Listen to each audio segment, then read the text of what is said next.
La campagne temps froid qu'on est en train de mener est une campagne qui vise à accroître le domaine de certification du 175 pour des températures de moins 40 degrés. Il existe des documents qui ont été établis par le bureau d'études et qui me donnent une feuille de route pour lequel j'ai donc un certain nombre de vérifications à assurer. Je suis là essentiellement pour seconder Michel, qui est, je dirais, le leader technique sur cette mission. La machine étant aujourd'hui certifiée dans un domaine limité jusqu'à moins 15 degrés, l'objectif était de définir un domaine un peu plus étendu vers les températures basses, de manière à satisfaire les besoins des divers clients qui seront futurs acquéreurs du produit. Pour cela, on cherche des températures froides, de l'ordre si possible de moins 40 degrés. Et nous allons, avec les mécaniciens, voir comment cette machine se comporte, aussi bien au sol pour la mise en œuvre, à la mise en route, et enfin en vol, de vérifier qu'il n'y a pas de phénomène particulier dû à la basse température sur cette machine. L'objectif est de mettre en œuvre l'appareil dans ces conditions extrêmes et de vérifier que son comportement est d'abord sain et que l'on peut, jusqu'à ces températures extrêmes, opérer la machine en toute sécurité.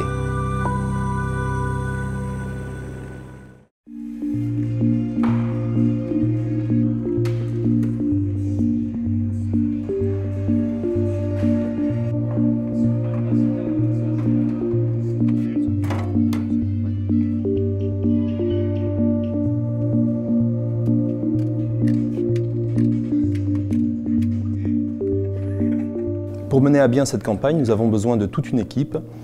Et il s'agit bien entendu des mécaniciens, que ce soit le côté mécanique ou électrique pour la mise en œuvre de la machine. On a également 2 personnes qui sont dédiées plus à l'analyse dépouillement des vols. L'objectif étant de leur ramener l'ensemble des données enregistrées pendant les vols. Et ils sont là pour dépouiller très rapidement ces essais-là de manière à préparer et anticiper l'évolution d'un vol sur l'autre. Et après, en fait, d'un jour à l'autre, ça change. oui, c'est ce qu'on disait. Le profil n'est jamais le même.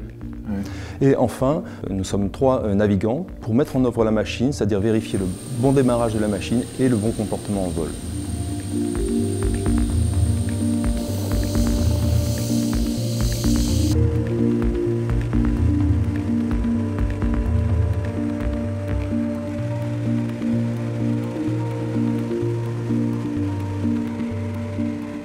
L'EASA, c'est l'Agence européenne de sécurité aérienne, dont la mission est de s'assurer que tous les utilisateurs européens, quand ils voyagent sur les lignes aériennes, ont un niveau de sécurité suffisant. Moi, je suis mandaté par l'EASA en tant qu'expert.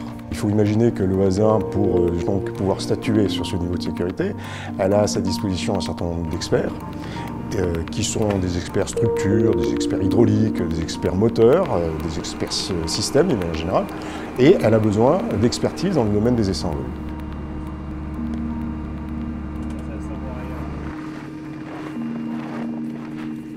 Bon, tout s'est bien passé, on n'a pas de problème particulier, ça s'amortit très vite. Et alors après, comme on était content du bimoteur, on s'est dit tiens, refaisons-le en monomoteur. Et là, on a fait des mises de pas, des baisses de pas. Au début, un peu timoré à 4 secondes. Et puis, voyant que ça se passait pas mal, on a un peu fait un peu plus rapide. De l'ordre de 3 secondes. Ça peut On va voir les dépouillements, c'est l'ordre d'idée. Ce qui est remarquable. La campagne temps froid se décompose en plusieurs parties, je dirais, assez distinctes. Une première partie qui concerne, je dirais, l'imprégnation de la machine, où on va laisser la machine dehors un temps suffisamment long, de manière à ce que tous les fluides et tous les équipements soient imprégnés à une température objective proche de moins 40.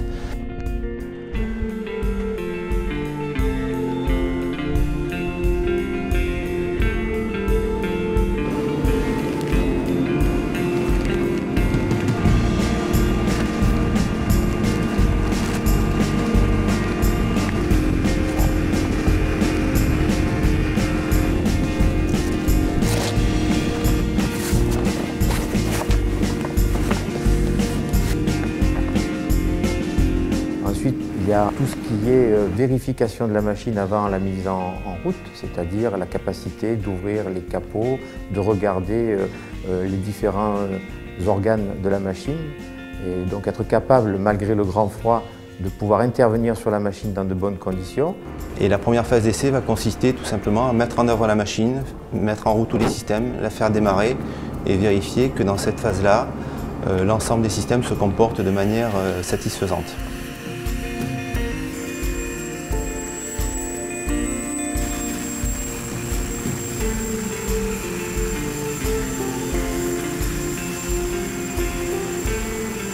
Les exigences temps froid sont extrêmement sévères.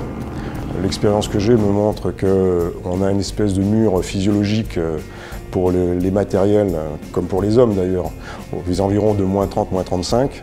Le comportement matériel change brutalement, il n'est plus linéaire. Personne n'a vécu des conditions aussi extrêmes. C'est difficile au niveau physique, étant donné que travailler au froid, ça puise énormément d'énergie. On se retrouve vite fatigué. Donc on se surveille mutuellement les uns les autres de façon à déceler chez une personne si elle commence à geler sur place.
Sur l'altitude, 30 degrés. Merci. Ok, pardon. Et je vais réduire tranquillement la vitesse donc pour amener le.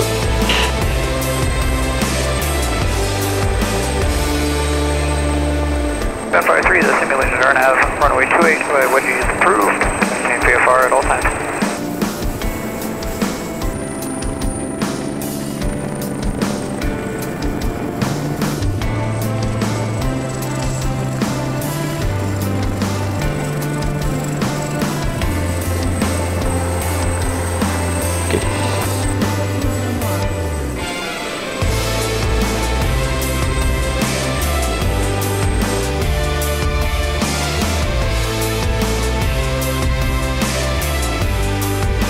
Water at 2,000 feet.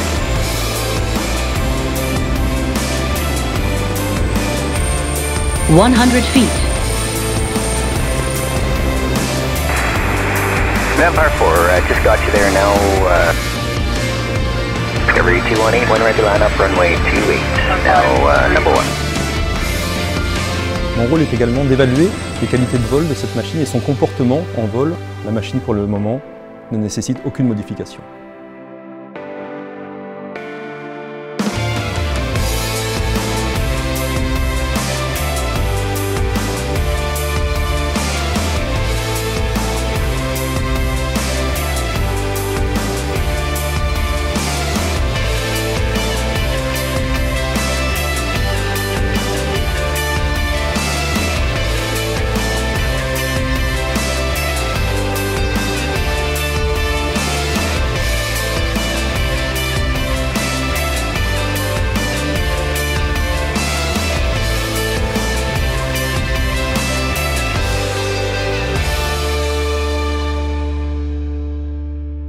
Après, on est en repos, c'est ça ?